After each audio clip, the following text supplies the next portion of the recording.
ევროპის ულტრამემარჯვენე და პოპულისტური პარტიების კოალიციის ლიდერები პარასკევს 7 თებერვალს ესპანეთის დედაქალაქ მადრიდში შეიკრიბნენ.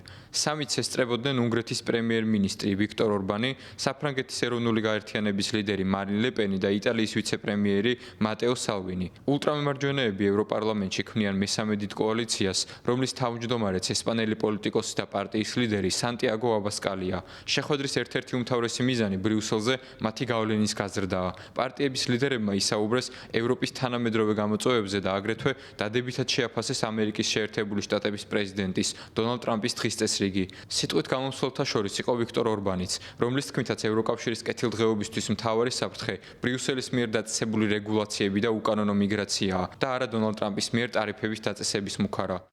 ბრიუსელის გამო ეკონომიკა იძირება, ჩვენი ფული კი უიმედო ომის დასაფინანსებლად უკრაინაში იგზავნება. ბრიუსელის გამო ემიგრანტები ევროპაში უკანონოდ იჭრებიან.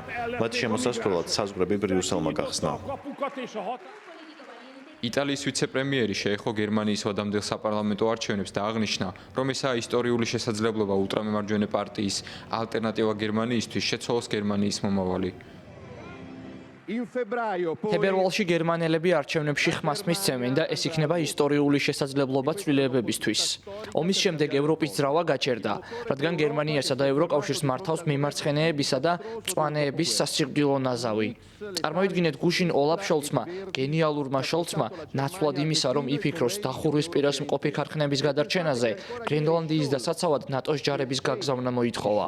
ვიმედოვნებ, რომ გერმანელი ამომრჩეველი მას 23 თებერვალს გრენლანდიაში წასასვლელად ცალმხრივ ბილეთს მისცემს. ულტრამემარჯვენეების სამიტზე ჩანდა ბანერით წარწერით „გავხადოთ ევროპა კვლავ დიდებული“.